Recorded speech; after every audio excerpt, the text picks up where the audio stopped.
Morning students, beta we are discussing the chapter number 8th, that is the thermodynamics, and in the previous video we have completed up to the work done in an adiabatic expansion, and in this video we will cover the up to the first law of the thermodynamics, that is the applications of the first law of the thermodynamics. Now the work done in an isothermal or the adiabatic process in terms of indicator diagrams. Indicator diagrams हमारा होता है बेटा PV diagram को हम क्या बोलते हैं, indicator diagram बोलते हैं, पीवी डायग्राम। ठीक है, अगर हमारे पास कोई कर्व ऐसा है जिसका हम वर्क डन नहीं निकाल सकते तो हम क्या करते हैं, उसका एरिया अंडर द कर्व निकाल के, ठीक है, एक स्मॉल स्ट्रिप कंसीडर करते हैं, एक स्मॉल स्ट्रिप का एरिया निकाल के विद इन दीज लिमिट्स, जहाँ जिस कर्व के अंदर वो लाई करता है हम उसका एरिया निकाल सकते हैं वहाँ से। ठीक है, जैसे हमारे पास एक कर्व है जिसका इनिशियल प्रेशर, वॉल्यूम और टेम्परेचर क्या क्या दिया हुआ है, P1, V1 और T, और final P2, V2 and T। तो हम क्या करेंगे, स्मॉल इंक्रीज इन वॉल्यूम निकालना है। अब इस कर्व का तो हम वर्क डन निकाल नहीं सकते, ठीक है, तो हम क्या करेंगे, हम करेंगे कि हमने एक ऐसा रेगुलर सरफेस ले लिया, ठीक है, उस रेगुलर सरफेस का एरिया निकाल के जो वॉल्यूम की लिमिट्स है वहाँ से वहाँ हम उसको इंटीग्रेट कर देंगे। ठीक है, तो हमने क्या किया, हमें पता है कि dw किसके इक्वल होता है, pdv के इक्वल होता है, तो यहाँ से वर्क डन किसके इक्वल आएगा, इंटीग्रेटिंग बोथ साइड्स, हमने क्या कर दिया, इसको इंटीग्रेट कर दिया। तो इंटीग्रेशन के बाद w is equals to pdv with in the limits v1 to v2, v1 से v2 क्या है, इसकी लिमिट है, उसको हमने इंटीग्रेट किया। और इंटीग्रेशन किसका करना है, दिस PQRS स्ट्रिप का, ठीक है, area of the strip PQRS, ठीक है, this is area under the curve, okay, PV curve. तो यहाँ से हमारा क्या निकल जाएगा, area under the PV indicator diagram हमारा निकल जाएगा। किस केस में, in the case of the isothermal and the adiabatic process. Okay, next है हमारा for the isothermal process, isochoric process. Isochoric process के अंदर वॉल्यूम क्या है हमारा, कांस्टेंट रहेगा। आइसोकोरिक प्रोसेस में वॉल्यूम क्या रहेगा हमारा, कांस्टेंट। अगर वॉल्यूम कांस्टेंट है बेटा, dw किसके इक्वल होता है हमारा, dw is equals to pdv के इक्वल होता है। अगर हमारा dv ज़ीरो है तो हमारा वर्क डन क्या होगा, ज़ीरो, यानी आइसोथर्मल प्रोसेस, आइसोकोरिक प्रोसेस के केस में जो हमारा वर्क डन है वो क्या रहेगा, ज़ीरो रहेगा। नेक्स्ट हमारे पास आता है work done in an isobaric process. Isobaric process के केस में क्या होगा, प्रेशर क्या रहेगा, कांस्टेंट, आइसोबारिक प्रेशर क्या रहेगा, कांस्टेंट, और टाइम के साथ वॉल्यूम क्या करेगा, चेंज करेगा। तो यहाँ से हमने दो इक्वेशंस मान ली, PV1 is equals to nRT1, ये कब है, जब वॉल्यूम V1 है और टेम्परेचर क्या है, T1। सेकेंड हमने मान लिया PV2 is equals to nRT2, ये कब है, जब फाइनल है, वॉल्यूम V2 है और टेम्परेचर कितना है, T2 है। हमने ये this is equation first and this is equation second, तो हमने क्या किया, सेकंड इक्वेशन में से फर्स्ट इक्वेशन को सब्ट्रैक्ट कर दिया। तो यहाँ से सब्ट्रैक्शन के बाद हमारे पास क्या आएगा, यह आ जाएगा PV2 minus V1 and this is equals to nR and T2 minus T1, इसके इक्वल आ जाएगा। PV2 माइनस V1 किसके इक्वल हो गया, PDV के इक्वल हो गया, और nRT2 माइनस T1 किसके इक्वल आ गया, nRT2 माइनस T1 के इक्वल। ठीक है, ये हमारा वर्क डन होगा किस केस में, work done in an isobaric process. Next है बेटा first law of thermodynamics. First law of thermodynamics, जब हम किसी सिस्टम को हीट देते हैं, ठीक है, हमने किसी सिस्टम को हीट दिया, कुछ तो उसने उस हीट को उसने काम में किया और कुछ जो हीट है उसने एक्सटर्नल वर्क डन में लगा दी। ठीक है, this is the first law of the thermodynamics. First law of thermodynamics hold करता है कंजर्वेशन को। ठीक है, when a heat is added to a system it transform to an equal amount of energy in some other forms. Conservation क्या कहती है हमें, conservation कहती है कि energy can neither be created nor be destroyed but can be converted from one form to the another form. Okay, तो हमारे पास क्या होगा, हमारे पास हीट है सिस्टम में, हमने हीट ऐड की, उस हीट में को कहाँ कहाँ यूज़ किया, कुछ तो सिस्टम की इंटरनल एनर्जी को इंक्रीज़ करने में यूज़ किया, और कुछ जो है सिस्टम के ऊपर जो एक्सटर्नल वर्क डन हुआ है उसके अंदर यूज़ हुआ। हीट को हमने रिप्रेजेंट किया dQ and this is equals to internal energy को हम किससे रिप्रेजेंट करेंगे, du प्लस dW के इक्वल होगा। ठीक है, अब हमारे आते हैं साइन कन्वेंशन। बेटा साइन कन्वेंशन हमारा केमिस्ट्री के अंदर भी एक चैप्टर है थर्मोडाइनमिक्स, उससे डिफरेंट होंगे। ठीक है। अगर हम सिस्टम को हीट सप्लाई कर रहे हैं तो डी क्यू क्या होगा हमारा, पॉजिटिव। अगर हम सिस्टम से हीट निकाल रहे हैं तो जो चेंज इन हीट है वो क्या होगी, नेगेटिव, ठीक है। उसके बाद अगर कोई गैस एक्सपेंड कर रही है, अगर कोई गैस एक्सपेंड कर रही है तो डी डब्ल्यू किसके इक्वल होता है, D W is equals to P D V के इक्वल होता है। गैस एक्सपेंड करेगी तो उसका वॉल्यूम क्या करेगा, इंक्रीज करेगा। वॉल्यूम क्या करेगा, इंक्रीज करेगा। अगर वॉल्यूम इंक्रीज करेगा तो वर्क डन कैसा होगा, पॉजिटिव। और वहीं अगर हम ये कहें कि D W is equals to P D V, अगर वॉल्यूम क्या कर रहा है हमारा, डिक्रीज कर रहा है, अगर वॉल्यूम डिक्रीज कर रहा है तो वर्क डन क्या होगा हमारा, नेगेटिव। वर्क डन कैसा रहेगा हमारा, नेगेटिव रहेगा, ठीक है। उसके बाद है टेम्परेचर। अगर सिस्टम का टेम्परेचर इंक्रीज करेगा, if the temperature of the system increases, तो जो इंटरनल एनर्जी है सिस्टम की वो क्या होगी, पॉजिटिव। अगर सिस्टम का टेम्परेचर डिक्रीज करेगा तो इंटरनल एनर्जी कैसी होगी, नेगेटिव, ठीक है। उसके बाद है applications of first law of thermodynamics. जो हमारी फर्स्ट एप्लीकेशन है वो क्या है, for the isothermal process. Isothermal process क्या होता है, P V is equals to constant, P V is equals to constant, यानी कि टेम्परेचर सिस्टम का क्या रहता है, कांस्टेंट। अगर टेम्परेचर कांस्टेंट है तो जो हमारी चेंज इन इंटरनल एनर्जी है वो क्या होगी बेटा, ज़ीरो होगी। चेंज इन इंटरनल एनर्जी क्या होगी, ज़ीरो।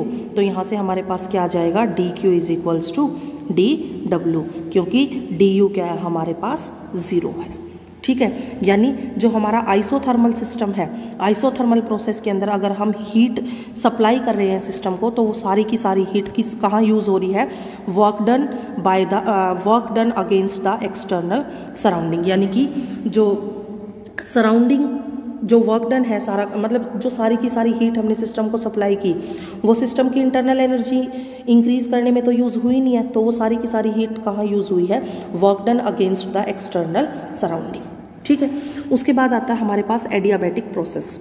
एडियाबैटिक प्रोसेस कौन सा होता है बेटा, एडियाबैटिक प्रोसेस हमें पता है कि हीट जो चेंज है वो क्या होगी, ज़ीरो। यानी कि जो सिस्टम के अंदर ना तो हीट एंटर करेगी और ना ही हीट एग्जिट करेगी। जो सिस्टम की वॉल्स है वो कैसी होंगी, एडियाबैटिक वॉल्स होंगे, ठीक है। तो हमारे पास डी क्यू किसके इक्वल होता है, D U plus D W के इक्वल होता है। अब यहाँ से डी क्यू ज़ीरो है तो डी डब्ल्यू किसके इक्वल हो जाएगा, माइनस ऑफ डी यू के इक्वल हो जाएगा। यानी अगर गैस एक्सपेंड कर रही है तो वर्क डन कैसा होगा, पॉजिटिव। अगर वर्क डन क्या होगा, पॉजिटिव। लेकिन जो सिस्टम की इंटरनल एनर्जी है वो क्या करेगी, डिक्रीज करेगी। सिस्टम की इंटरनल एनर्जी क्या करेगी, डिक्रीज करेगी। उसके बाद आता है बेटा आइसोकोरिक प्रोसेस। आइसोकोरिक प्रोसेस के अंदर हमें पता है जो चेंज इन वॉल्यूम है वो क्या रहता है, ज़ीरो। आइसोकोरिक में चेंज इन वॉल्यूम क्या रहेगा, ज़ीरो। तो यहाँ से D Q is equals to D U D W plus D U. अगर वॉल्यूम ज़ीरो है तो वर्क डन क्या हो जाएगा, ज़ीरो। यानी कि जितनी हीट हमने सिस्टम को दी सारी की सारी हीट सिस्टम ने इंटरनल एनर्जी जो है सिस्टम की इंक्रीज करने में यूज़ की है। सारी की सारी हीट कहाँ यूज़ हुई है, सिस्टम में ही यूज़ हुई है, सिस्टम की इंटरनल एनर्जी को इंक्रीज करने में यूज़ हुई है। उसके बाद आता है बेटा मेल्टिंग प्रोसेस। मेल्टिंग प्रोसेस कौन सा होता है, मेल्टिंग प्रोसेस जो है आइसोकोरिक प्रोसेस की तरह हम कंसीडर करते हैं इसको, ठीक है। हमने क्या ले लिया, एक सॉलिड सब्सटेंस लिया, उसको हीट किया, हीट करने के बाद उसको मैंने किस में चेंज कर दिया, लिक्विड के अंदर चेंज हो गया, ठीक है। सॉलिड है, हीट करके लिक्विड के अंदर चेंज हुआ। जो उसका चेंज इन वॉल्यूम होगा उसके इसमें, उसका चेंज इन वॉल्यूम वो क्या होगा, नियरली अप्रोचेस टू ज़ीरो होगा, नियरली अप्रोचेस टू ज़ीरो होगा। यानी कि डी डब्ल्यू क्या हो जाएगा हमारा, ज़ीरो हो जाएगा। डी डब्ल्यू ज़ीरो हो गया तो जो हमारा डी क्यू है वो किसके इक्वल आ जाएगा बेटा, डी यू के इक्वल आ जाएगा। डी क्यू किसके इक्वल आ जाएगा, डी यू के इक्वल आ जाएगा, ठीक है। नेक्स्ट है हमारा बॉइलिंग प्रोसेस, ठीक है। बॉइलिंग प्रोसेस के अंदर क्या होता है, बॉइलिंग प्रोसेस में वॉल्यूम के अंदर चेंज आता है बेटा, ठीक है। क्योंकि कुछ हीट जो है जब हमने सिस्टम को हीट दी तो जो लिक्विड है वो क्या हो जाता है, इवेपोरेट होता है, ठीक है। अगर लिक्विड इवेपोरेट होगा तो जो वॉल्यूम है वो क्या करेगा, चेंज होगा। वॉल्यूम के अंदर क्या आएगा, चेंज आएगा। जब हमारा वॉल्यूम के अंदर चेंज आएगा तो डी क्यू किसके इक्वल है, D U plus P D V के इक्वल है। D U is equals to D Q minus P D V, ठीक है। तो यहाँ से चेंज इन वॉल्यूम किसके इक्वल आएगा, V2 माइनस V1 के इक्वल।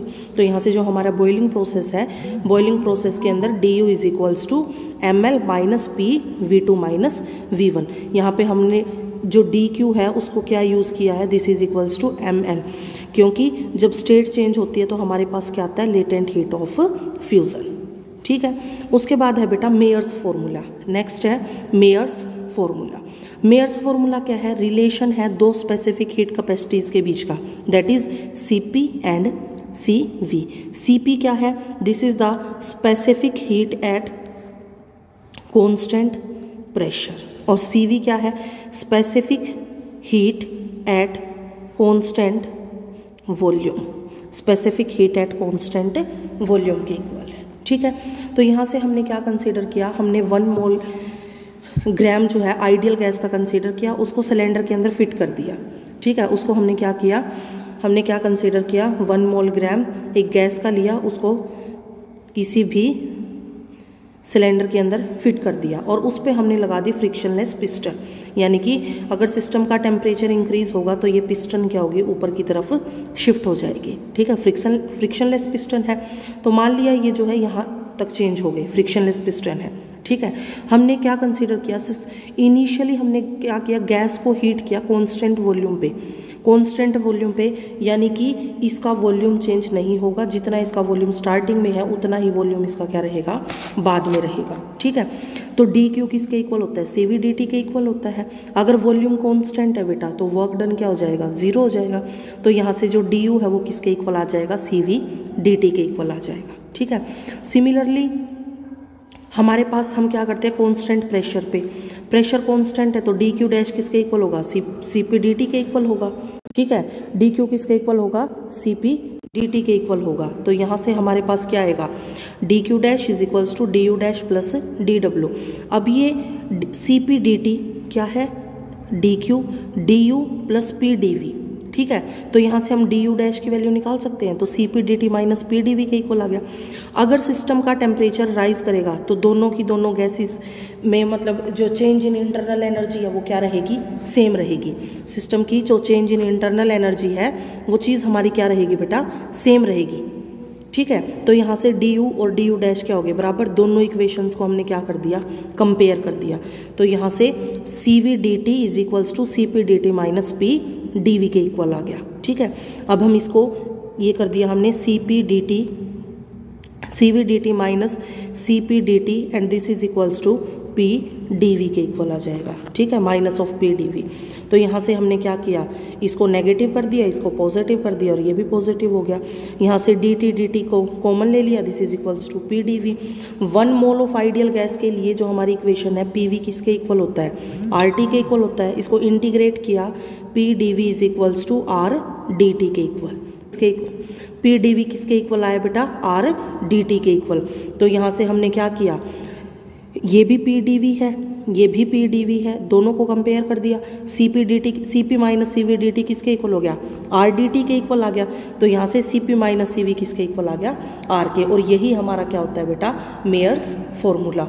यही क्या होता है, मेयर्स फॉर्मूला। और ये क्या है, Cp क्या है, specific heat at constant pressure, और Cv क्या है, specific heat at constant volume, और R हमारे पास क्या है, गैस कॉन्स्टेंट। अगर हम Cp और Cv जो है मिक्सचर ऑफ गैसेस के लिए ले, हमने दो गैसेस को मिक्स कर दिया।